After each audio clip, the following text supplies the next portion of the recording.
ഇനി നമ്മൾ നേരെ പോവുകയാണ് മത്സരത്തിന്റെ പ്രതീക്ഷകളിലേക്ക്. പോർച്ചുഗലും സ്പെയിനും ഏറ്റുമുട്ടാൻ പോവുകയാണ് ലോകകപ്പ് വേദിയിൽ. യൂറോപ്പിലെ രണ്ട് ഭീമൻ ടീമുകൾ അയൽക്കാർ. ഐബീരിയൻ പോരാണ്, Iberian derby. Bineesh Kiran, Kerala Santosh trophy team മുൻ ക്യാപ്റ്റൻ, കമന്റേറ്റർ, ഫുട്ബോൾ നിരീക്ഷകൻ നമ്മോടൊപ്പം തത്സമയം ചേരുന്നു. ബിനീഷ്, ക്രിസ്ത്യാനോ റൊണാൾഡോ ഒരു പക്ഷേ നോക്കൌട്ട് ആയതുകൊണ്ട് സ്പെയിനാണ് എതിരാളികൾ. അവസാനം നേഷൻസ് ലീഗിൽ സ്പെയിൻ പോർച്ചുഗലോട് തോറ്റു എന്നത് ശരി തന്നെ. പക്ഷേ യൂറോപ്യൻ ചാമ്പ്യന്മാരായിട്ടുള്ള സ്പെയിനിന് മുന്നിൽ പോർച്ചുഗൽ എത്തുമ്പോൾ, അതും മുന്നിലേക്ക് പന്തെത്തിക്കാൻ കഴിയാത്ത പോർച്ചുഗൽ എത്തുമ്പോൾ എന്താണ് പ്രതീക്ഷിക്കുന്നത്? ആരാധകർക്ക് ടെൻഷൻ ഉണ്ടാവില്ലേ? സ്പെയിനെ സംബന്ധിച്ചിടത്തോളം ഒരു പകവീട്ടൽ കൂടിയാണ് ഈ ഒരു മത്സരം. നേരത്തെ എൽദോ പറഞ്ഞ പോലെ നേഷൻസ് ലീഗില് അവർ പെനാൽറ്റിയിലാണ് പരാജയപ്പെട്ടത്. പക്ഷേ നമുക്ക് നോക്കുകയാണെങ്കിൽ ഇപ്പം കൂടുതൽ സാധ്യതകൾ എല്ലാവരും നിരീക്ഷകരൊക്കെ പറയുന്നത്, ബെറ്റേഴ്സും അതുപോലെ തന്നെ സൂപ്പർ കമ്പ്യൂട്ടറൊക്കെ പറയുന്നത് സ്പെയിനാണ് കൂടുതൽ സാധ്യത പറയുന്നത്. കാരണം അവരുടെ സമീപകാലത്തുള്ള ഈ വേൾഡ് കപ്പിൽ തന്നെ പ്രകടനം എടുത്തു നോക്കിക്കഴിഞ്ഞാൽ വളരെ ഫ്രീ ഫ്ലോ അറ്റാക്കിംഗ് ഫുട്ബോളാണ് കാഴ്ചവെക്കുന്നത്. പക്ഷെ അപ്പോഴും നമ്മൾ നോക്കേണ്ടത്, ആദ്യ മത്സരത്തിൽ കബോ വെർദെ ആയിട്ട് അവർ സമനിലയിലാണ്, ഗോളടിക്കാൻ പറ്റിയിട്ടില്ല. അപ്പൊ എല്ലാ കളിക്കും ഈ അറ്റാക്കിംഗ് ഫുട്ബോൾ കളിച്ചത് കൊണ്ട് മാത്രം ഗോളടിക്കണം എന്നൊന്നുമില്ലാന്ന് ഈ വേൾഡ് കപ്പ് കാണിച്ചു തന്നതാണ്. അതോടൊപ്പം തന്നെ പക്ഷെ ഒരു പ്രതീക്ഷ നൽകുന്നത് അതിനുശേഷം ഓയർസബാല് ഫോമിലേക്ക് വരികയും അദ്ദേഹം കൃത്യമായിട്ട് അവരുടെ സ്ട്രൈക്കർ ഗോൾ കണ്ടെത്താനും തുടങ്ങിയിരിക്കുന്നു. അപ്പോൾ അതൊരു പ്രതീക്ഷ സ്പെയിന്റെ ഭാഗത്തുണ്ട്. പക്ഷെ സ്പെയിൻ കളിക്കുന്നത് ക്രിസ്ത്യാനോ റൊണാൾഡോ ഉൾപ്പെടെ കളിക്കുന്ന ഏറ്റവും നല്ല പരിചയ സമ്പത്തുള്ള ഒരു ടീമിനെതിരെയാണ്. മാത്രമല്ല ഇന്ന് പോർച്ചുഗൽ അല്പം പുറകിലേക്ക് ഇറങ്ങി നിന്ന് കൗണ്ടർ അറ്റാക്ക് ഫുട്ബോൾ കളിക്കാനാണ് താല്പര്യപ്പെടുക. കാരണം കൗണ്ടർ അറ്റാക്ക് ഫുട്ബോളിൽ കൃത്യമായിട്ട് സ്പെയിനെ മറ്റ് ടീമുകൾ അപകടപ്പെടുത്തുന്നത് കൃത്യമായിട്ട് റോബർട്ടോ മാർട്ടിനസ് മനസ്സിലാക്കിയിട്ടുണ്ടാകും.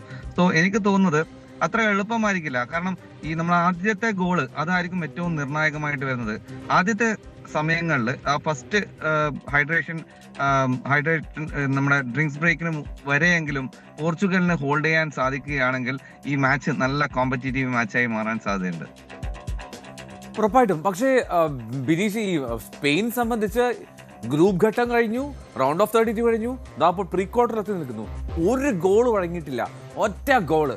അപ്പോൾ സ്പെയിനിന്റെ ആ ഡിഫൻസ് അത് അതിഗംഭീരമാണ് എന്ന് നമുക്ക് നിസ്സംശയം പറയാൻ കഴിയും. ഒരു തരത്തിലും ഗോൾ വഴങ്ങുന്നില്ല എന്ന് മാത്രമല്ല, വിജയം കണ്ടെത്തുന്നുമുണ്ട്. അവിടെ ഉനൈ സിമോൺ എന്ന ഗോൾ കീപ്പർ, കുക്കുറലയും ലപ്പോട്ടും ഒപ്പം കുബാസിയും പോറോയും ഒക്കെ ചേർന്ന ആ ഡിഫൻസ്, ആ ലൈൻ ഭദ്രമാണ്. ആ ഭദ്രമായിട്ടുള്ള ലൈനിനെ എങ്ങനെ ക്രിസ്ത്യാനോ റൊണാൾഡോയ്ക്ക് ഭേദിക്കാൻ കഴിയും എന്നുള്ളത് ആശങ്ക ഉണ്ടാക്കുന്നുണ്ടാവുമല്ലോ പോർച്ചുഗൽ ആരാധകർക്കെങ്കിലും. തീർച്ചയായിട്ടും ഇതുവരെ ഗോള് കൺസീഡ് ചെയ്തിട്ടില്ല എന്ന് പറയുന്നത് വസ്തുത തന്നെയാണ്. പക്ഷെ ഈ ടീമുകൾ ഏതൊക്കെ ടീമിന് എതിരെയാണ് സ്പെയിനും പോർച്ചുഗലും? പോർച്ചുഗൽ കഴിഞ്ഞ മത്സരത്തില് ക്രൊയേഷ്യക്കെതിരെയാണ് മത്സരിച്ചത്. അതായത് ഒരു ബിഗ് ടീമിൽ ഒരെണ്ണത്തിനെ പരാജയപ്പെടുത്തിയിട്ടാണ്. അതിന്റെ ഒരു ആത്മവിശ്വാസം പോർച്ചുഗലിന്റെ കളിയിൽ ഉണ്ടാകും. കാരണം ക്രൊയേഷ്യക്കെതിരെ ലാസ്റ്റ് സമയങ്ങളിൽ ഫൈനൽ മിനിറ്റ്സിൽ വളരെ നന്നായിട്ട് ഡിഫെൻഡ് ചെയ്തിരുന്നു പോർച്ചുഗല്. സോ അങ്ങനെ നോക്കുകയാണെങ്കിൽ ആ ഒരു ആത്മവിശ്വാസം അവരുടെ പക്കലുണ്ട്. കാരണം ഒരു ബിഗ് ടീമിനെ പരാജയപ്പെടുത്തിയിട്ടാണ് വരുന്നത്. അതേ സമയത്ത് തന്നെ അനുഭവ സമ്പത്ത്, ഞാൻ അതാണ് നേരത്തെ സൂചിപ്പിച്ചത്. വിറ്റീനിയും അതുപോലെ തന്നെ ജാവോ നെവസും നമുക്കറിയാം ചാമ്പ്യൻസ് ലീഗ് നേടിയ രണ്ട് മിഡ്ഫീൽഡേഴ്സ് ആണ്. അവരാണ് ഇന്ന് മത്സരിക്കുന്നത് പോർച്ചുഗലിനായിട്ട്. അതേ സമയത്ത് റൊണാൾഡോ ഒക്കെ പ്രകടനം നമുക്ക് എന്തൊക്കെ പറഞ്ഞാലും റൊണാൾഡോനെ നമുക്ക് എഴുതി തള്ളാൻ ഒരിക്കലും സാധിക്കില്ല. കാരണം അദ്ദേഹത്തിന്റെ റെക്കോർഡ്സ് ഒക്കെ നമുക്ക് അറിയുന്നതാണ്. ചില നിർണായക നിമിഷങ്ങളിൽ അദ്ദേഹത്തിന്റെ അനുഭവ സമ്പത്ത്, ചില ഓഫ് ബോൾ മൂവ്മെന്റ്സ്, ചില ഫൈനൽ ടച്ചസ്, അത് തന്നെയാണല്ലോ നമ്മുടെ നേഷൻസ് ലീഗിലും കണ്ടത്. റൊണാൾഡോയുടെ ഒരു ഗോള് ആ ഫൈനലിലുണ്ട്. സോ അതുകൊണ്ട് നമുക്ക് അങ്ങനെ അങ്ങ് എഴുതി തള്ളാൻ സാധിക്കില്ല. കാരണം റൊണാൾഡോ ഈസ് ഓൾവേസ് റൊണാൾഡോ. അദ്ദേഹത്തിന് ഒരു മാച്ച് മാറ്റിമറിക്കാൻ അധികം സമയമൊന്നും വേണ്ട. ഉറപ്പായിട്ടും റൊണാൾഡോയ്ക്ക് ഇത് മാറ്റിമറിക്കാൻ സമയം വേണ്ട. പക്ഷേ അവിടെ ഇപ്പോൾ കഴിഞ്ഞ മത്സരങ്ങൾ നോക്കുമ്പോൾ ആകെ സംശയം തോന്നുന്നത് ഈ ബ്രൂണോ ഫെർണാണ്ടസിനും അല്ലെങ്കിൽ വിറ്റീനിയും ഒക്കെ മുന്നിലേക്ക് പന്ത് നൽകാൻ കഴിയാതെ പോകുന്നത് എന്തുകൊണ്ടാണെന്നുള്ളതാണ്. ഈ എല്ലാവരും പറയും അവിടെ ക്ലബ്ബ് തലം മുതലുള്ള ഈഗോയുണ്ട്, ക്യാപ്റ്റനുമായിട്ടുള്ള അത്ര രസത്തിലല്ല എന്നൊക്കെ. പക്ഷേ അങ്ങനെയല്ല. ഞങ്ങൾ ഒറ്റക്കെട്ടാണെന്ന് പറയുന്ന ജോട്ടയുടെ ജേഴ്സി അണിഞ്ഞ് ഒരുമിച്ച് നിന്ന് ആകാശത്തേക്ക് നോക്കുന്ന പോർച്ചുഗൽ ടീമിന്റെ ഫോട്ടോ അത് മറക്കാൻ കഴിയില്ല കഴിഞ്ഞ മത്സരത്തിൽ. അപ്പോൾ ഈ ടീം അവിടെ ഒരു ബാലൻസ്ഡ് ആണോ, സന്തുലിതമാണോ അവരുടെ ഒരു മാനസിക ഐക്യമെങ്കിലും? യെസ്, ആസ് എ ടീം നോക്കിക്കഴിഞ്ഞാൽ ഈ ലോകകപ്പിൽ ഏറ്റവും ഒത്തിണക്കത്തോടു കൂടി കളിക്കുന്ന ടീം എനിക്ക് തോന്നിയത് സ്പെയിൻ തന്നെയാണ്. ആ സ്പാനിഷ് പടയുടെ ആ ഒത്തിണക്കം ഒരു പക്ഷേ അതിന് കാരണം ബാഴ്സലോണയുടെ 8ഓളം താരങ്ങൾ ആ ടീമിൽ ഉൾപ്പെട്ടിട്ടുണ്ട്. സോ അത് വലിയൊരു ഗുണം ചെയ്യും സ്പാനിഷ് ടീമിന്. സോ ഒത്തിണക്കത്തിന്റെ കാര്യത്തിൽ അല്പം മുൻതൂക്കം എന്തായാലും സ്പെയിനിന് തന്നെയാണ്. പക്ഷെ ചില കളികൾ നമ്മൾ ഫീൽഡിലേക്ക് ഇറങ്ങിക്കഴിഞ്ഞാൽ ബാക്കിയെല്ലാം മറക്കുന്ന ഒരു സാഹചര്യം ഉണ്ടാവാറുണ്ട്. എനിക്ക് തോന്നുന്നത് ഇന്നത്തെ മത്സരത്തിലും ആ ഒരു സാഹചര്യത്തിലേക്ക് പോർച്ചുഗൽ എത്തും എന്ന് തന്നെയാണ് വിശ്വസിക്കുന്നത്. കാരണം നമ്മൾ കളിക്കളത്തിൽ ഇറങ്ങിയാൽ ചിലപ്പം എല്ലാം മറന്നു പോകുന്ന ഒരു സാഹചര്യം ഉണ്ടാവാറുണ്ട്. നമുക്ക് പ്രതീക്ഷിക്കാം. റൈറ്റ്, അത് ശരിയാണ്. പക്ഷേ എങ്കിൽ പോലും ഇനി ഞാൻ മറ്റൊന്ന്, ലാമിൻ യമാൽ, ആ ഒരു ഫാക്ടർ, യമാൽ കളത്തിലേക്ക് എത്തിയത് മുതൽ, ആദ്യ ലെവലിലേക്ക് എത്തിയത് മുതൽ സ്പെയിനിന് കിട്ടിയ ഒരു ഊർജം, അത് വല്ലാത്ത ഊർജമാണ്. ഇനി ഭാവിയിലെ ലോകകപ്പുകളിൽ നമ്മളിങ്ങനെ കൗതുകത്തോടെ ഉറ്റുനോക്കുന്നതായിരിക്കും. ക്രിസ്ത്യാനോ റൊണാൾഡോ ആദ്യ രാജ്യാന്തര ഗോൾ നേടുമ്പോൾ ലാമിൻ യമാൽ ഈ ഭൂമിയിലേ ഇല്ല. ആദ്യ ലോകകപ്പ് കളിക്കുമ്പോൾ 2006 അപ്പോഴും യമാൽ എത്തിയിട്ടില്ല. ഒരു വർഷം കഴിഞ്ഞാണ് അദ്ദേഹത്തിൻ്റെ ജനനം. അപ്പോൾ വളരെ ചെറുപ്പമാണ്, ശിശുവാണ് റൊണാൾഡോയ്ക്ക്. പക്ഷേ യുവത്വവും ഒപ്പം പരിചയസമ്പത്തും, എക്സ്പീരിയൻസ് വേഴ്സസ് എന്താ പറയുക, എനർജി, യങ് ആയിട്ടുള്ള ഒരാളുടെ എനർജി, ഏതായിരിക്കും സക്സസ്ഫുൾ ആവുക? എൽദോ, ശരിക്കും നമ്മള് ഈ സമീപകാലത്തെ ഫുട്ബോളൊക്കെ നോക്കിക്കഴിഞ്ഞാൽ എല്ലാ ടീമിലും ഒരു സൂപ്പർ സ്റ്റാർസ് ഉണ്ടാവും. ആ സൂപ്പർ സ്റ്റാറിന് കുറെ ഫ്രീഡം ഉണ്ടാവും. നമുക്ക് മെസ്സിയെ കാണാറുണ്ട്. ഇപ്പോഴത്തെ റൊണാൾഡോ അല്ല, കുറച്ച് മുന്നത്തെ റൊണാൾഡോ, അദ്ദേഹം ഒറ്റയ്ക്ക് കളി ജയിപ്പിക്കുന്ന തരത്തിലുള്ള ഒരു താരമായിരുന്നു ഒരു കാലഘട്ടത്തിൽ. അതുപോലെ എംബാപ്പെ ഉണ്ട്. ആ ഒരു കാറ്റഗറിയിലേക്കാണ് യമാൽ വന്നിരിക്കുന്നത്. സോ യമാൽ വളരെ ഡേഞ്ചറസ് ആണ്. കാരണം അദ്ദേഹത്തിന്റെ കാലിൽ ബോൾ കിട്ടിക്കഴിഞ്ഞാൽ അദ്ദേഹം ഡ്രിബിൾ ചെയ്യുമോ, അല്ലെങ്കിൽ ഒരു ക്രിയേറ്റീവ് പാസ് നൽകുമോ, അല്ലെങ്കിൽ ക്രോസുകൾ നൽകുമോ, ഒന്നും അൺപ്രഡിക്റ്റബിൾ ആണ്.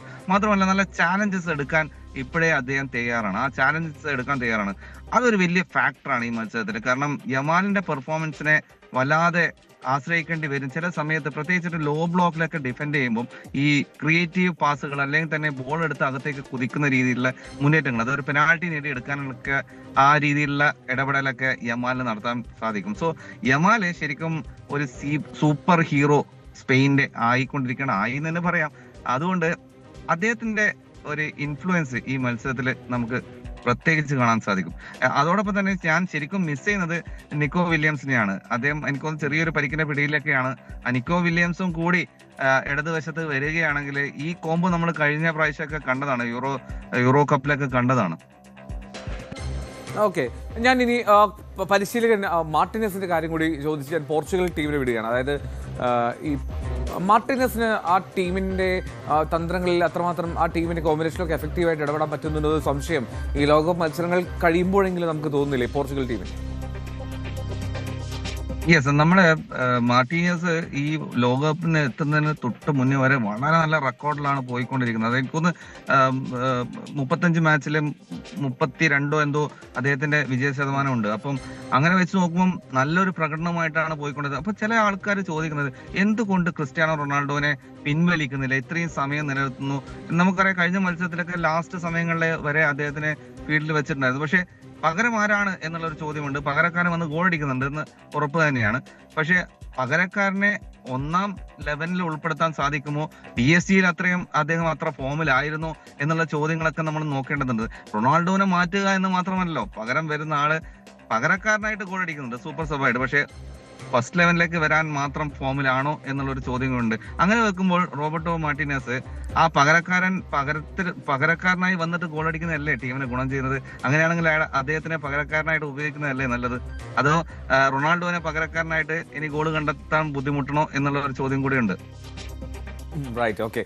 ഞാൻ ആ മത്സരത്തിലെ ഒരു സ്കോർ കാർഡ് പ്രഡിക്ഷൻ കൂടി ചോദിച്ചോട്ടെ. നിശ്ചിത സമയത്ത് പൂർണ്ണമാവുമോ? അങ്ങനെയാണെങ്കിൽ എന്തായിരിക്കും സ്കോർ? എന്താണ് ബിനീഷ് കിരണിന്റെ അഭിപ്രായം? ഞാൻ ഗോൾ പ്രഡിക്ഷൻ ഞാൻ എന്തായാലും ചെയ്യുന്നില്ല. പക്ഷെ എന്തായാലും ഒരു എൻഡ് ടു എൻഡ് ഫുട്ബോൾ ഉണ്ടാവും എന്ന് തന്നെ പ്രതീക്ഷിക്കുന്നു.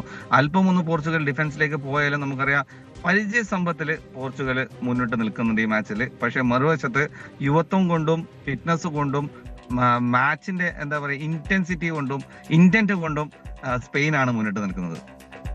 റൈറ്റ്, ഇനി USA നേരിടാൻ പോവുകയാണ് ഈ ദിവസം തന്നെ ബെൽജിയത്തിനെതിരെ.